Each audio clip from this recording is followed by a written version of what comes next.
does she do it? Whether she's nipping to the shops, hopping on the tube, or undertaking a mammoth schedule of royal engagements, the Princess of Wales always looks immaculate. We rarely see a hair out of place, and you could forget smudged mascara, patchy foundation, or chipped nails. In fact, mother of three Kate looks even better now in her 40s than she did in her 20s, from her glowing complexion to her bouncy brunette locks. Well, of course, she has a top team whose job it is to ensure she embodies perfection. But since entering the royal spotlight, Kate's look has changed dramatically. Here, we take a look at how Kate has transformed from the bronze girl next door, running around St Andrews University and partying with Prince William, to an elegant future queen.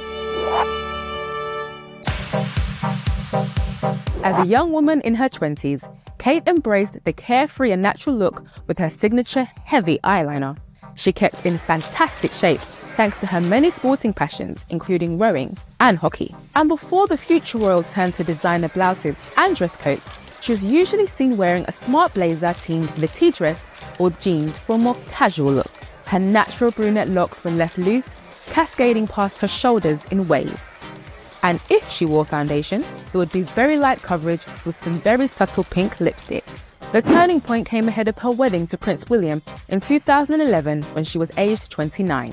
Surprisingly, Kate decided to do her own makeup for her wedding day after taking lessons from an expert, and she looked every inch the perfect princess. So of course, Kate famously did her own makeup for her wedding day. Really, really bold and interesting decision, but one that definitely paid off. There's something so normal about that, and she knew her own face. She obviously knew what she liked. I can understand that, and I think it was a great choice. She looked fantastic. Kate in her 20s is just kind of like all of us. She was very young, she was a student, and she went through a massive, massive transition.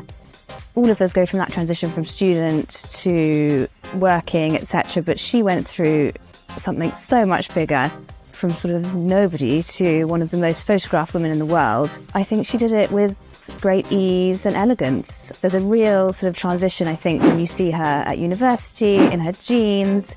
There's those famous pictures of her in August 2004 outside Blenheim Palace in her sort of full country Kate look, tweed head to toe. And then there's those engagement pictures from November 2010 where she's wearing that beautiful dress by Issa. And that, I think, is the beginning of her transition into princess.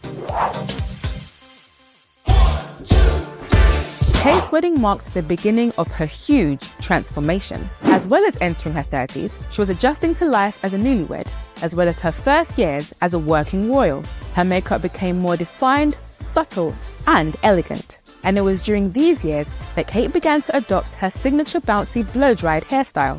The princess also started to experiment with her hair colour, opting for honey-coloured highlights, but also trying out a middle parting. With all eyes on her, Kate's wardrobe saw a major upgrade as well. The casual t-shirts were replaced with smart, colourful coats and elegant dresses with sophisticated high necklines.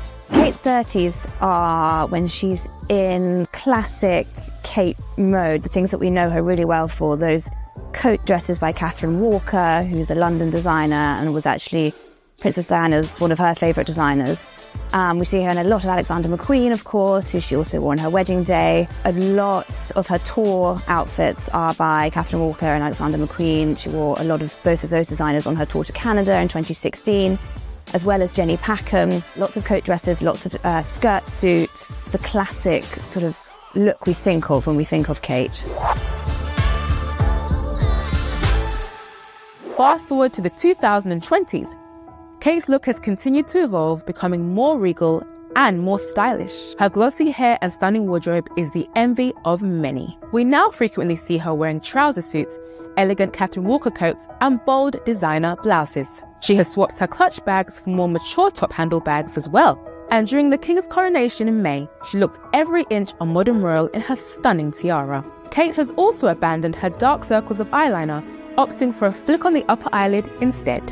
And aside from her physical appearance, there's also a new sense of confidence within the princess. While public speaking once filled her with dread, leaving her to occasionally stumble over her words, she now has a renewed sense of confidence. She is looking her best in her 40s. She's looking better than she ever has. She has gone for, I think, so far in her 40s, a slightly more sort of fashion-forward take on things. Of course, she still loves the odd high street piece. She wore some £17.99 earrings from Zara to the BAFTAs in February.